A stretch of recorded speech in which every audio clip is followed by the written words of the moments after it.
Kinshasa, capitale de la République démocratique du Congo. Alors, la actualité est obligée. Nous sommes là juste pour vous informer. Lelo tozali kolobela à sujet makasi oezali l'union sacrée pour la République. Vision ya chef de l'État oyo alingi ko sangisa bana Congo démocratique nyonso pona koluka ndenge ni ko servir RDC oezali konyo kwama sur le plan économique, sur le plan sécuritaire, sur presque sur tous les plans.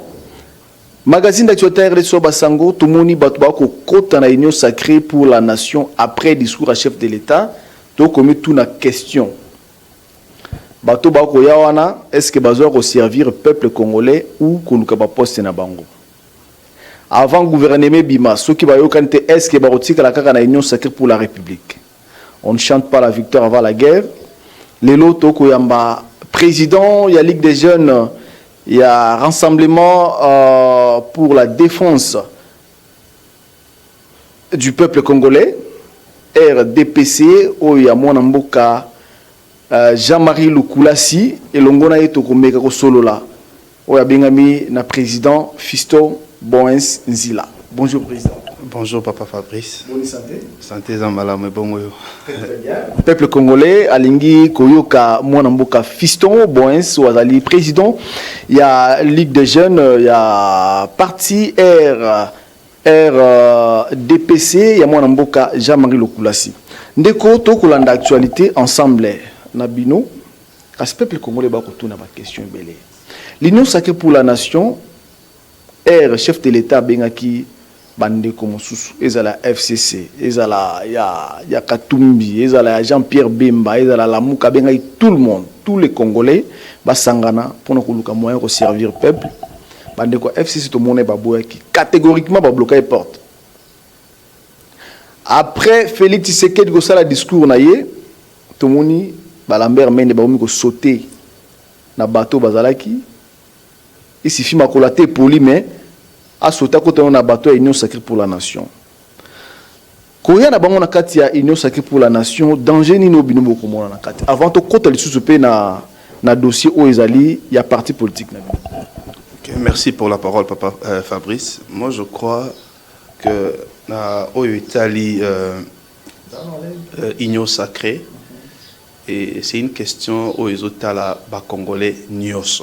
Wanelo kwa liboso o esengel na biso d'abord totiana mitu total ba couleur politique té total ba parti politique té ba tendance té ba tribu té mais eza question il y a peuple congolais.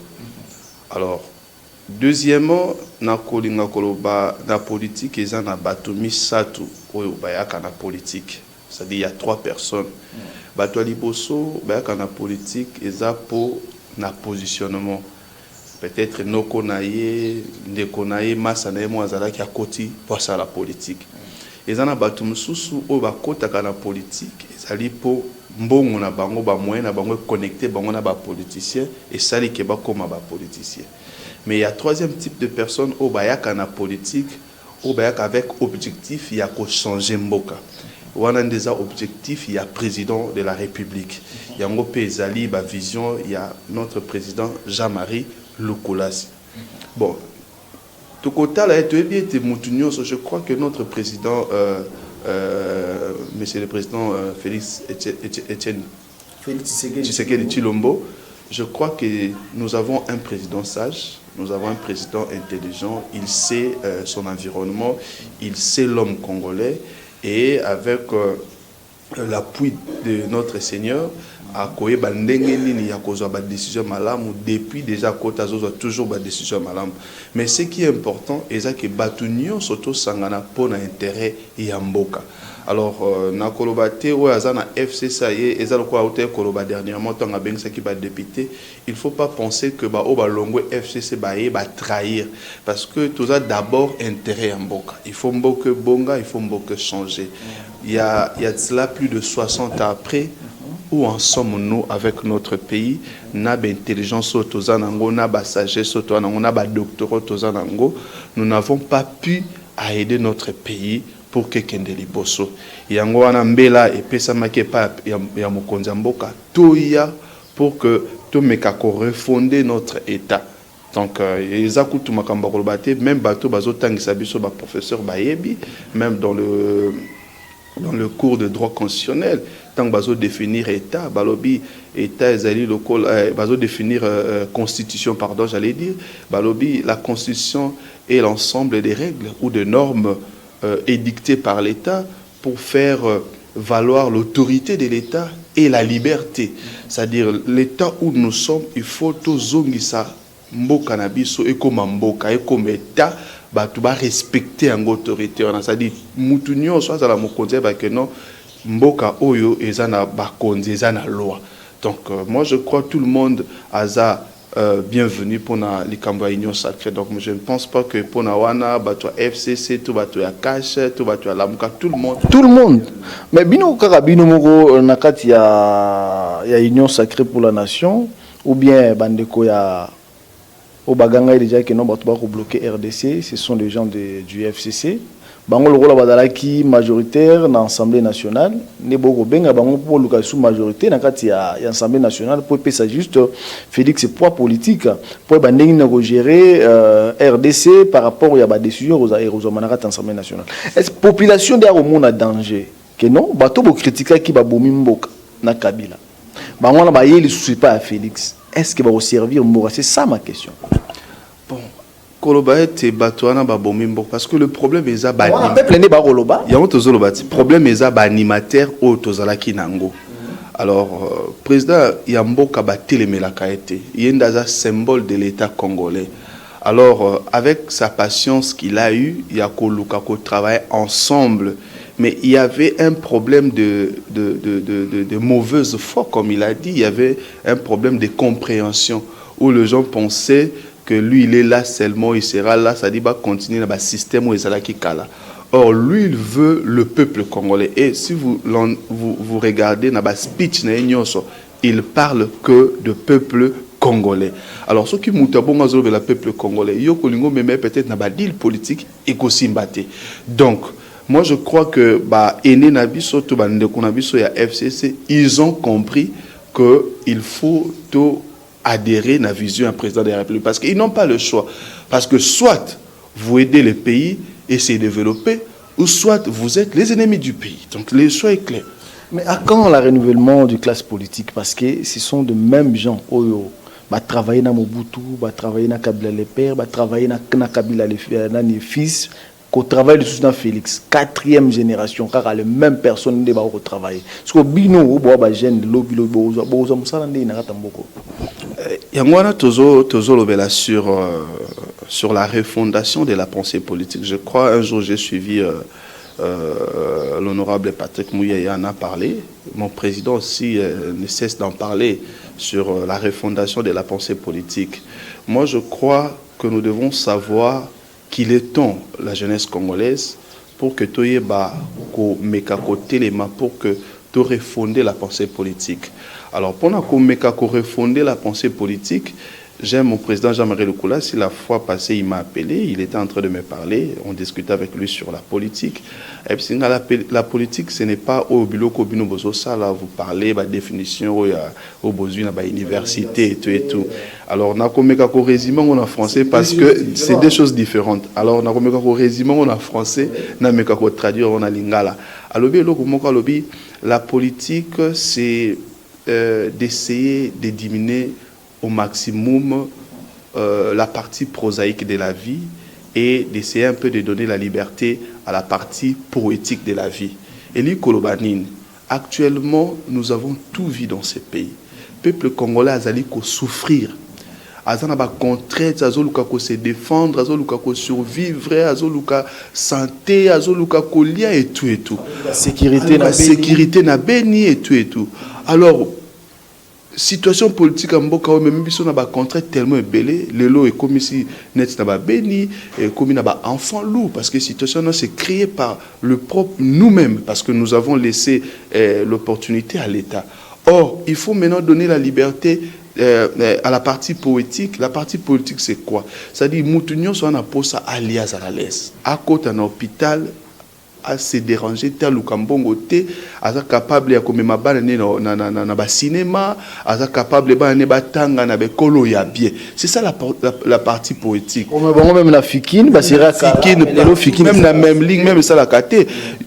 Papa Fabrice, j'espère que vous allez tout à fait d'accord avec moi. À l'époque, mais le commis pratiquement impossible. C'est-à-dire, c'est catégorisé, c'est comme un groupe de c'est-à-dire, zone na politique ou à Kala qui était. C'est-à-dire, il y a des féodaux et sujets. Hein? Donc, ils ont que bâtiment qu'on dit, bangonde bazana richesse en boka, bazana ba côté nango, batuna bango bazama le plus pauvre, moyen des athées. Alors, il faut maintenant qu'on change et le Koana. Nous devons le changer. Ça, c'est la vision du président de la République. C'est aussi la vision de mon président Jean-Marie Lecoulas. La raison pour laquelle il a azela qui coûte que président Bengaé. Il n'avait pas. Non, mais Jean-Marie Lecoulas, il y a des gens qui à la base il y a débauchage selon l'information. Non, le problème est années. Débauchage, il y a un bon côté, après ça, il y a un bon côté, mais moral. Non, le problème est années. Vous savez déjà. Il était avec qui Néné Koulou na FDCA et. Non, il faut rectifier. Notre président a été toujours pour le côté du peuple. Je crois que nous sommes du peuple en Tolobi. Non? Non, Kozalawana, mais Azala déjà na FDC a l'autorité morale c'est Bati Lukwebo. Il était avec Nenen Koulou na FDC. Nenen Koulou na mon président Jean-Marie Lecoulas, bango nyonso bazalaki na FDCA. L'autorité morale le président Bati Lukwebo, le procès. Mais Jean-Marie Lecoulas, s'il vous plaît, nazala ba image dernière réunion ya Jean-Marie Lecoulas na Nenen Koulou zaki bien sûr na Rotana. Au bazalaki wana, mais Jean-Marie abosalaki nani qui Bati Lukwebo zaki président ya autorité morale té. Non. Moi je crois qu'aux ala na réunion par exemple, vous savez que M. Jean-Marie Azokata Koyoka est belé. Rolo bané li kambo azoyoka. Roko bengi c'est li kambo boy azoyoka. Soko lobi kazala ki wana mais yepe mutasali ke ba député ba. Quelle était la raison aux gens bisoté yepe mutasali ke ba député ba kenda ke panene bazonga pour dire que tant le problème est ça na famille. OK, tous on a problème net ngai na papa Fabrice tozoka tete ko bengi sa papa caméraman akoya mais koya peut-être azoyoka yo bien yo bengi sozo expliquer liko lobate ke ye azoyoka yo peut-être nga pa na tour na ayoka ngai à côté parce que avant d'abord to sangana azana intérêt à koyoka yo azana intérêt à koyoka nga ezate que ceux qui omoni azolo bango mais ya ke kuna point mais azana ki pena yo po yoka yo président intermédiaire entre Nenen Koulou et Bati Lukwebo pour laquelle la Saliba Zonga mais il y a FDCA où il y a sous l'autorité il y a président Bati. Bazongi quand? Vous n'avez pas suivi. Mais non, Bazongi quand? Hein? Moi je me pose la question Bazongi quand? Il y a cela déjà un mois. Depuis l'année passée. Ceux qui sont mais je crois la majorité Bazongi.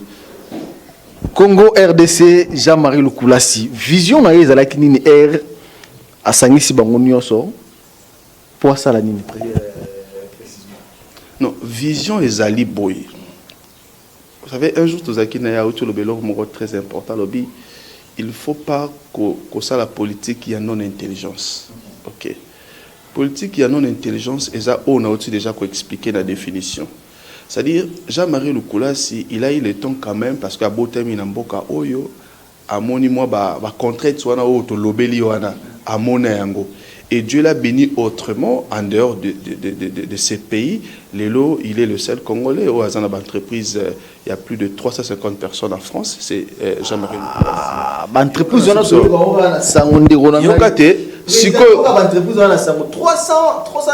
350 personnes.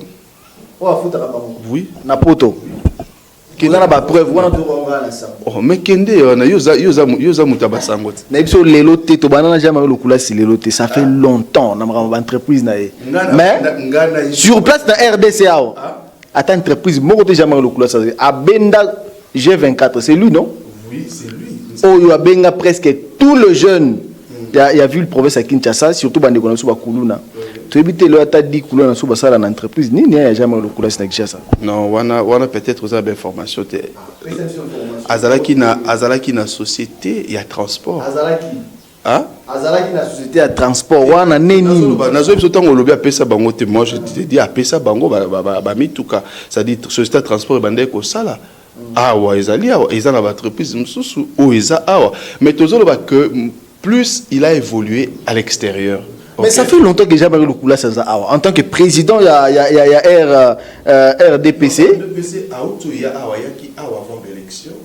2011 il était là. 2011 na RDP na parti politique na ye. Oui. Ndeko Jean-Marie Lukula Sanza très bien. Après azongi après ayeko ya lisusu pona l'élection. Alors tant qu'il y a une élection, tant que siko azui ndesiko ya lobi bon, il faut na vendre pour na sala mboka, na sala la mboka. Donc c'est un peu ça.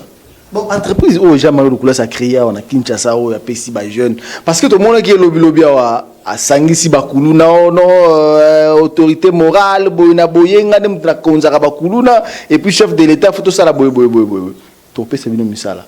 Est-ce que vous avez battu ba promesse ou vous pesa ba jeune wana sous vous réaliser en côté il y a un danger liboso na bino en 2023. Non, c'est pas qu'il y a un danger parce que eloko nyonso ezalaka na processus. OK? Alors, liboso ezalaki na fona ye moko. Même si ce ko tanga banda ki initiative ezalaki kosunga. Alors bande ko mona ba jeune oyo situation mboke créer le loba koma ba enfant loup. C'est-à-dire biso moto créer mais baza bande ko na biso ba mususu to kola na bango ba otanga na ba tene ba mususu to otanga na bango mais il s'est fait que ba komi ba kolona. Alors baki d'abord pour na kolongola bango d'abord il faut bazana esika oyo bazo zomwe loko akolia bazo loko akombela parce que yango nde ezo pousser bango musala yango loko liboso ataki te alobi boya enregistrer bango na kati ya ONG. OK? Parce que tout ça, il faut que l'État a une responsabilité.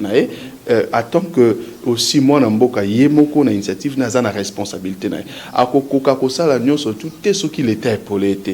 Et en moni le président de la République, Ameka qui paie Kota la Makambouana, pour Aïbandengeni, Yakosilisa, Kolona. Yango moni bamsusu baki na ba service national ba osala bilanga parce que mutufo hier juste babanda ki déjà batindaki bango tango non bamsusu ezaki déjà président à partir ya général Kasongo bazo kende et lui aussi de son côté déjà année ôtier ça là parce que ezana batumsusu bande ko luka ba répertorier bango selon ba posa ya moko na moko ba mususu ba kosala mécanique ba mususu ba kosala menuiserie ba mususu ba kosala autodidacte ça dit ko la kokumba et puis akoye ba siko ndenge parce que ko yamba batu yango mona ka lobi bon lokola boza ni bo banane na salongo wana zo détecter ba mususu il faut alphabétisation ba zonga na classe c'est un processus parce que za te botie muto akenda na été ça dit faut ba muto alingi nini na orienter donc c'est un processus et na ko benga yo d'ici fin année oyo ko mona isika ni t'orienter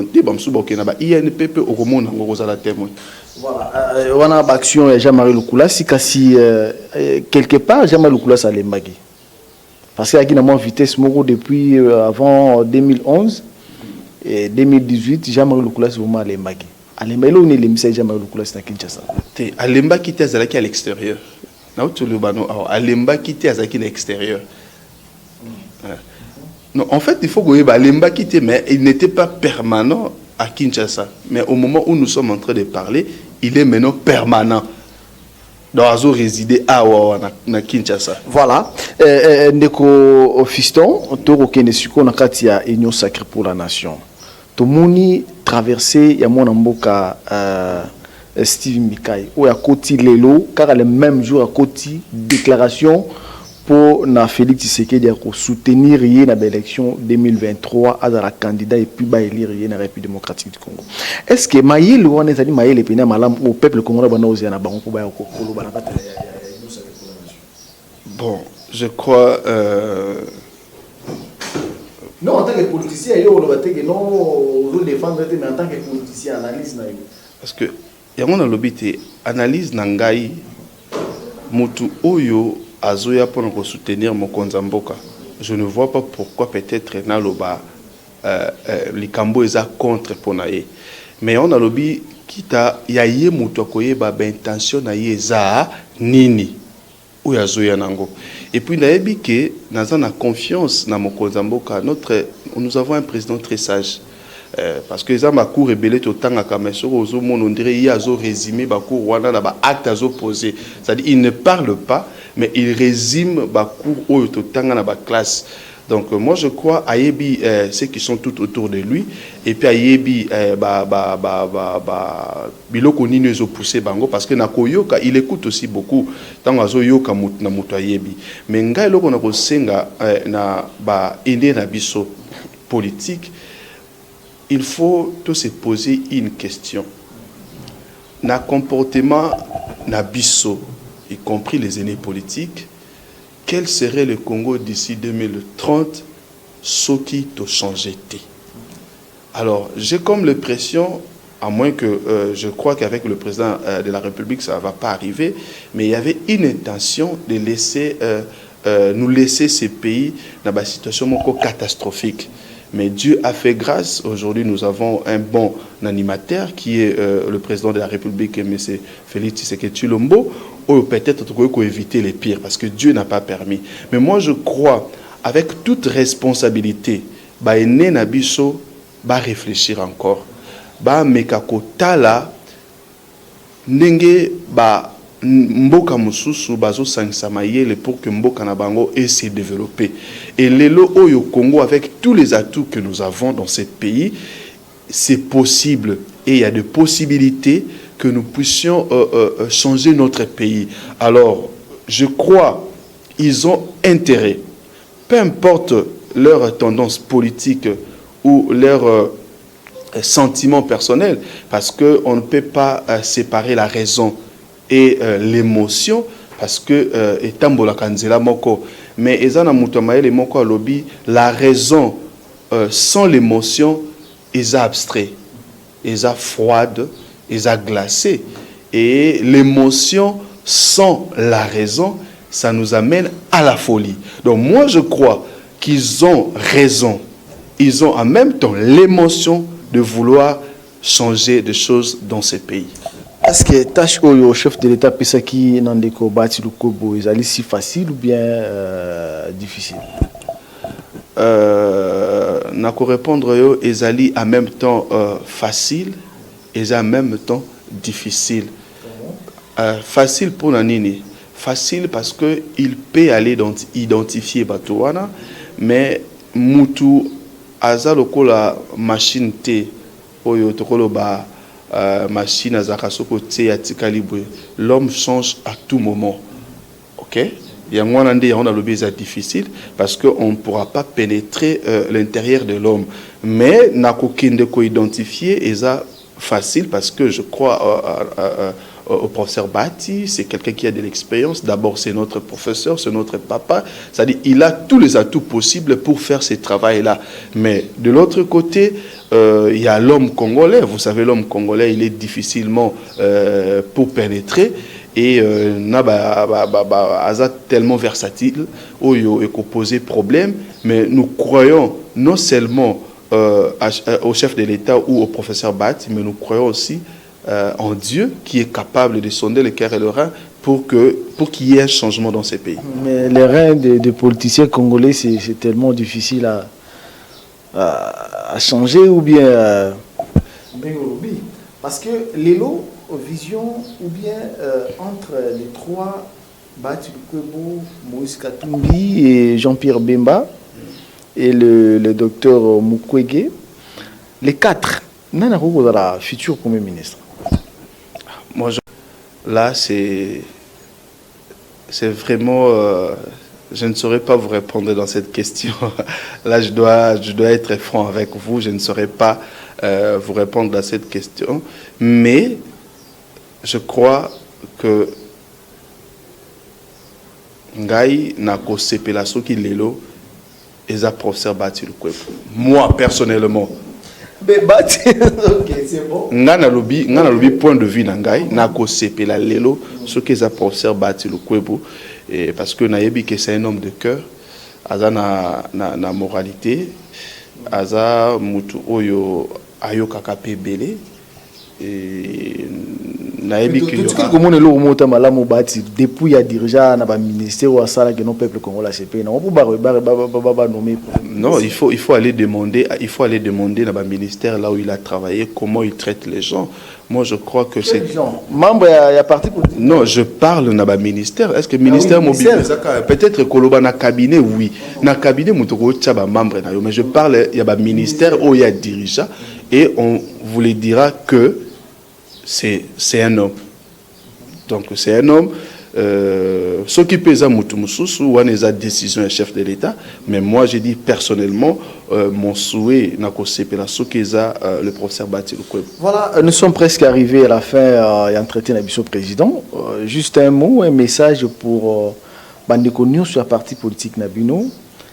Quel est le message que vous pouvez adresser à Bandeko congolais par rapport à l'Union sacrée pour la République et le soutien au chef de l'État, son Excellence Félix Antoine Tshisekedi? D'abord, message n'a particulièrement adressé à la jeunesse congolaise. Moi, je crois qu'il est temps que la jeunesse congolaise prenne des choses en main. Donc, tango et coquille. Alors, moi, je crois opportunité au président de la République à PCB, il y a transition pour que bilenge peto kotato salana ba aîné tous ont quand même expérience na bango mais déjà tous eu déjà expérience na bango par observation oyo tomoni depuis ba bandi ko sala mais lelo nga naza na posa bilenge nyonso esika zali ayeba ete toza na mboka mosusu te soki ezali la République démocratique du Congo te et c'est à nous de faire en sorte que ce pays est bonga. Alors moi j'invite tous les jeunes là où ils sont à, même si c'est désintéressant la politique, mais il est temps de quota. Donc, on a dit du côté FCC, au PPRD, si il y a tango yamboka, il y a tendance politique. Alors, sur ce, je nous invite, nous les jeunes, à adhérer à la vision. Il y a chef de l'État et puis nous allons on a parti RDPC parce que nous dans notre parti nous aligner les candidats kakaya jeunes. Donc ça c'est le mot du président Jean-Marie Lukulasi. Donc ce qu'on a posa na élection zoya au postulé boya na parti RDPC et Jean-Marie Lukulasi. Pour na Itali parti nabiso, moi je crois que nous sommes en train de travailler, nous sommes très forts, nous sommes unis derrière le président Jean-Marie Lukulasi pour que Namikolo Zoya Tomema Mboka Oyo na parti Nabiso ezala na positionnement moko très important na Congo. La ministre Oyo bazana gouvernement de Kama circuler jeune au côté ba moni travailler comme moi je crois j'apprécie par exemple le ministre Yves Bonkoulou. Je crois que c'est quelqu'un qui fait de progrès par rapport au ministère Wana. Il y a un ministère Mobazo Tchakate, mais Moussala Zosa les Omonana. Mais pour les autres, bon, je ne dirais pas, mais na observera mingi ministre Yves Bonkoulou, mais il y a les autres aussi peut-être Obazo Sala, on a 8 ans à observer. Mais je crois qu'on a aussi un biso ba jeune, tout meka kosala un peu différence et surtout na ba député jeune. Donc, même mon président, il est jeune, Patrick Mouyaya, honorable Nzangi. Donc, moi, j'aimerais que ça la différence pour refonder la pensée politique congolaise. Merci beaucoup. Merci beaucoup. Ezalaki président Fiston Boens Nzila, Ouazali président de la Ligue des jeunes, il y a RDPC, parti il y a cher Jean-Marie Lukulasi. Bande komino soulanda ki magazine d'actualité RDC Basango na Kinshasa na ba province boutique la malamu na mabuto na bino. Au revoir.